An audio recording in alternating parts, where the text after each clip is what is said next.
સુરત મહાનગરપાલિકા દ્વારા કતારગામ ખાતે આજે સુરત શહેર કક્ષાનો ગરીબ કલ્યાણ મેળો યોજાયો, જેમાં સાંસદ મુકેશભાઈ દલાલ અને મેયર દક્ષેશભાઈ માવાણીના હસ્તે લાભાર્થીઓને સાધન સહાયનું વિતરણ કરવામાં આવ્યું।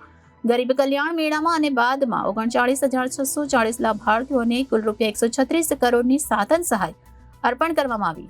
રાજ્ય સરકારની વિવિધ યોજનાકીય સહાય ગરીબ લાભાર્થીઓને એક જ સ્થળે હાથોહાથ આપવાના આશ્રયથી દર વર્ષે રાજ્યભરમાં ગરીબ કલ્યાણ મેળો યોજાય છે, જેના ભાગરૂપે સુરત શહેર કક્ષાનો ગરીબ કલ્યાણ મેળો તારીખ 27 મે સવારે 9 કલાકે એસએમસી કોમ્યુનિટી હોલ વસ્તા દેવડી કિરણ હોસ્પિટલની પાસે કતારગામ ખાતે યોજાશે, જેમાં સાંસદ મુકેશભાઈ દલાલ અને મેયર દક્ષેશભાઈ માવાણીના હસ્તે લાભાર્થીઓને હાથોહાથ સાધન સહાયનું વિતરણ કરવામાં આવશે।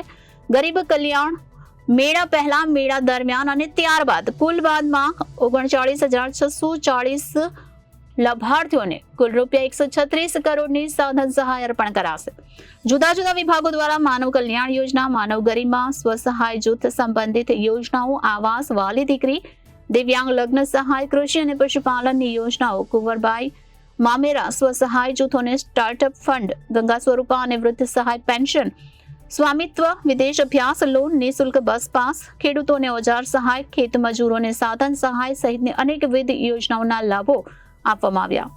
આજે ગુજરાત રાજ્ય સરકાર અને સુરત મહાનગરપાલિકા દ્વારા સંયુક્ત રીતે ગરીબ કલ્યાણ મેળા 2024નું આયોજન કરવામાં આવ્યું હતું।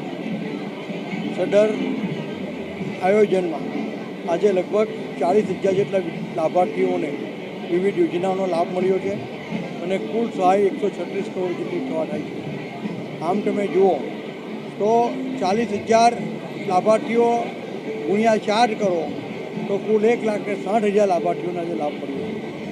2009-10થી આદરણીય વડાપ્રધાન મોદી સાહેબ તત્કાલીન જ્યારે મુખ્યમંત્રી હતા ત્યારથી શરૂ કરવામાં આવેલી ગરીબ કલ્યાણ મેળાની આ યોજનાઓ આજે રંગ લાવી રહી છે અને લાખો ગરીબો અને ગરીબોની રેખાની ઉપર આવ્યા છે અને આ યોજના ખૂબ સફળ રીતે સમગ્ર રાજ્યમાં સુરત મહાનગરમાં ચાલી રહી છે।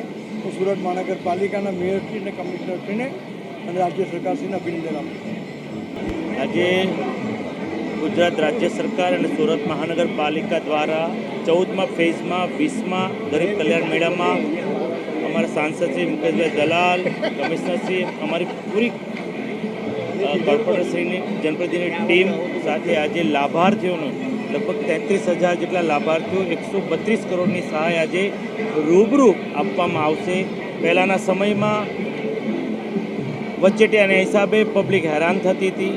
2009-10માં ત્યારના મુખ્યમંત્રી અને આજના વડાપ્રધાન શ્રી નરેન્દ્રભાઈ મોદી સાહેબના આ બીજ રોપ્યું આજે વટવૃક્ષ થઈ ગયું છે અને લોકોને જે હાલાકી ભોગવવી પડતી હતી એ હવે નથી ભોગવવી પડતી। પહેલાં સરકાર માય બાપ કહેવાતી, પણ હવે તો જનતા પણ કહે છે આ સરકાર આપણી છે। સરકાર જ ગરીબોના દ્વારે જાય છે અને ગરીબી રેખામાંથી તેમને લાભ આપીને દૂર કરે છે। Bureau report Janadesh news, Surat.